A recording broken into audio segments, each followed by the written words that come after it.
제가 질문 하나 드리겠습니다. 독도 누구 땅입니까? 그렇죠. 당연히 우리의 땅입니다. 거기에 토를 달거나 아니면 의심을 품는 사람은 이 대한민국에 단 한 명도 없다라고 생각을 합니다. 거두절미하고 바로 들어갈게요. 자, 독도가 왜 우리 땅이냐?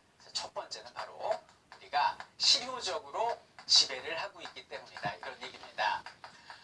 독도는 지금 군인이 나가 있습니까? 경찰이 나가 있습니까? 나가 있습니다. 그것도 굉장히 중요한 하나의 포인트가 되는데 치안을 담당하는 건 경찰이에요. 우리 고장, 우리 마을 전부 다 경찰이 지키고 있지 않습니까? 독도도 우리의 행정구역 안에 포함되어 있는 우리의 마을 중에 하나이기 때문에 군인이 아닌 경찰이 나가 있는 것입니다. 자, 두 번째로 독도가 우리 땅인 이유인데요. 바로 역사적인 이유, 역사적 이유. 여기서 명분을 찾을 수가 있습니다. 셀 수도 없어요. 고지도, 고문서, 고서적 엄청납니다. 근데 우리 국민들이 전문가가 아니니까 몇 가지 정도만 기억하면 되지 않을까요? 자, 첫 번째는 우리나라에서 현존하는 역사책 중에 가장 오래된 게 뭘까요? 그렇죠. 바로 고려 중기 쪽에 김부식이 만든 삼국사기가 되겠습니다. 이 삼국사기에 지증왕 본기편에 독도가 우리 땅이라고 기록하고 있습니다. 노래도 있지 않습니까? 지증왕 13년 섬나라 우상국, 독도는 우리 땅.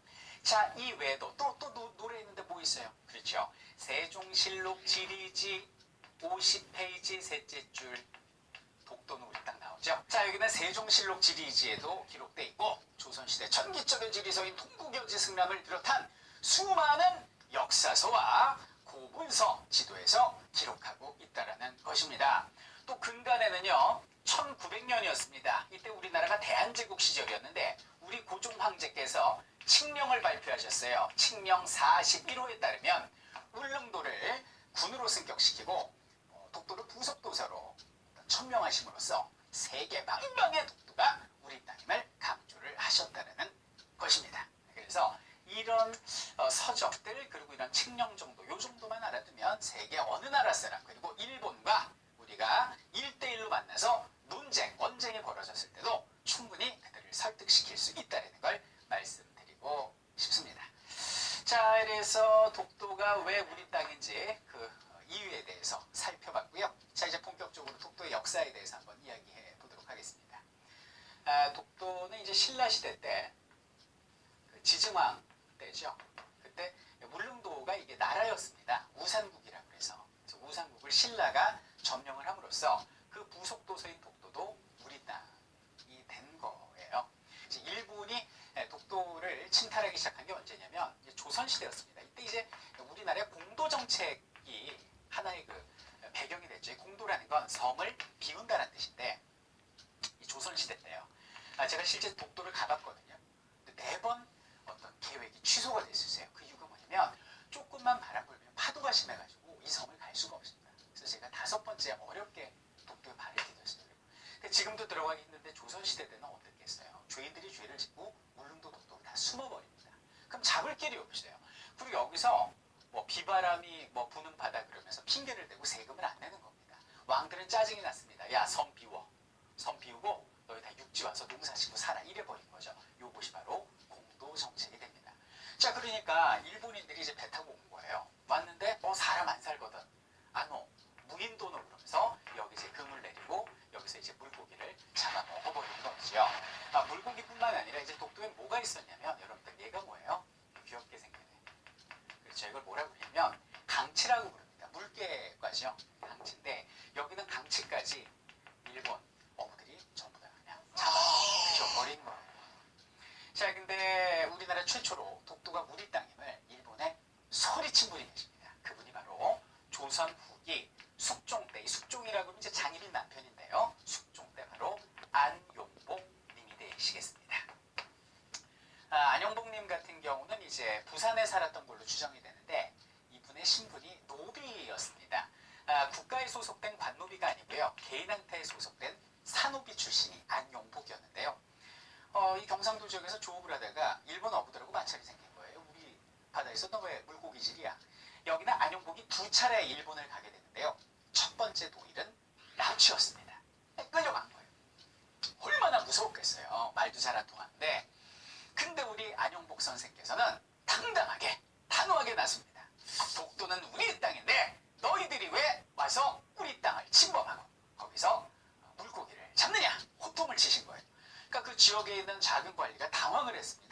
그래서 상부에 보고를 했네요. 그 상부에서 이제 명령이 내려왔는데, 야, 그 독도 우리 일본 땅 아니야. 그러니까 그 친구 돌려줘. 라고 이제 명령이 떨어진 거예요. 그러니까 어이없게도 한 어부 때문에, 한 산우리 때문에 일본이 공식적으로 독도가 조선 땅임을 인정해주는 그런 계기가 된 거죠. 그래갖고 이제 9개월 만에 돌아왔어요. 안영복 선생께서. 근데 이제 조선에서는 되게 잘했잖아요. 근데 뭐 국경을 함부로 허락 없이 넘었다면서 곤장을 100대를 때리게 됩니다.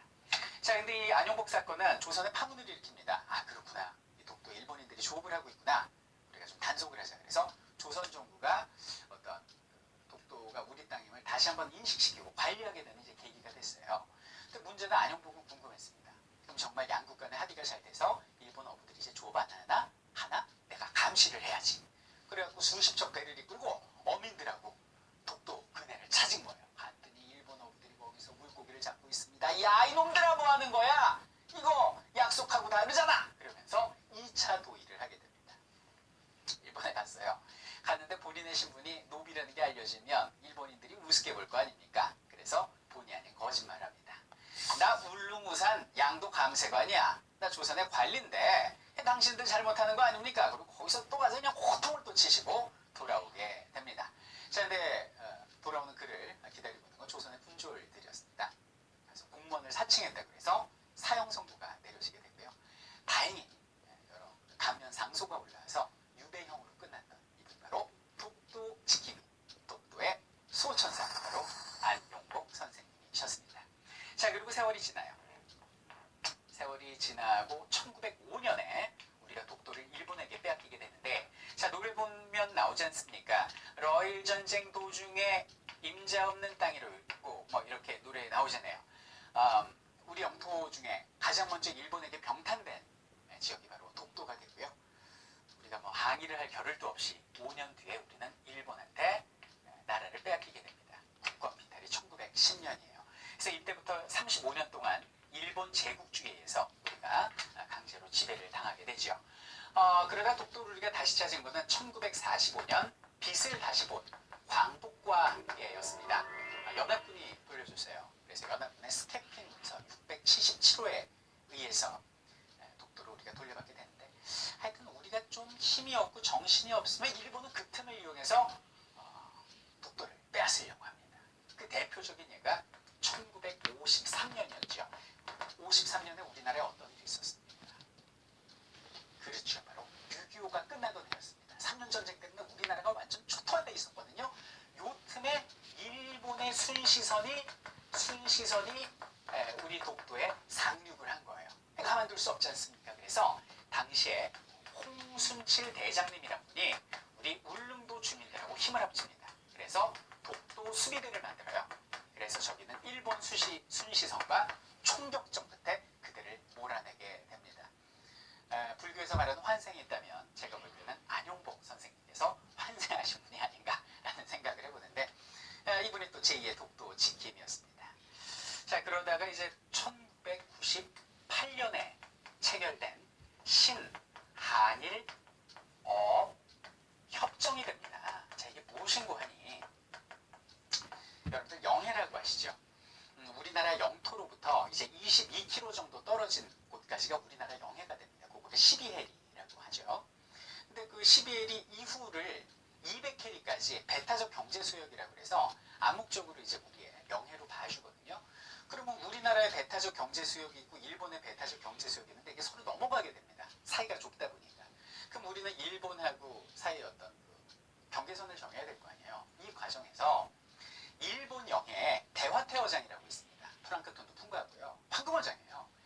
거기에 우리 어선들이 들어가서 조업하는 것을 허락하는 조건으로, 조업하는 것을 그들이 인정하는 대가로 우리 독도 인근 해역을 공동관리수역으로 채택해버렸습니다. 이게 바로 가슴 아픈 신한일 협정이었던 것이죠. 그래서 우리는 눈앞에 실익을 얻었지만, 당시 IMF 때 아닙니까? 실익을 얻었지만은 그들에게 정치적 명분을 제공하는 결과를 낳았다, 이렇게 봐줄 수 있겠습니다.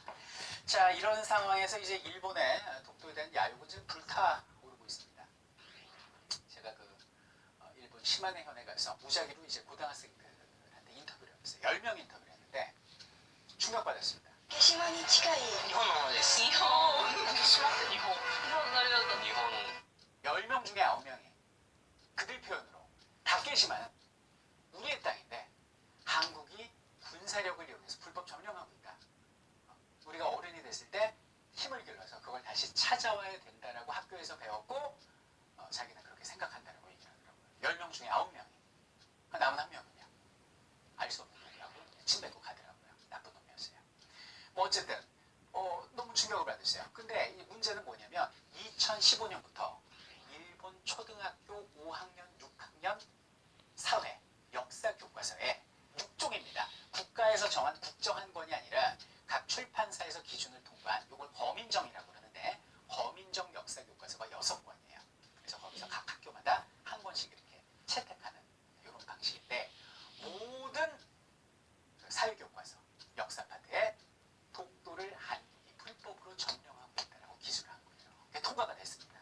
2015년부터 초등학생들이 독도는 일본 땅이라고 배우고 자라는 거예요. 10년, 20년, 30년 뒤에 그들이 그 사고를 가지고 과연 어떤 행동을 할지 정말 가슴이 답답하고 심지어는 두렵기까지 합니다. 여러분들, 독도는 지금 우리의 문제이기도 하지만 우리 아이들, 우리 후손들의 문제인 것입니다.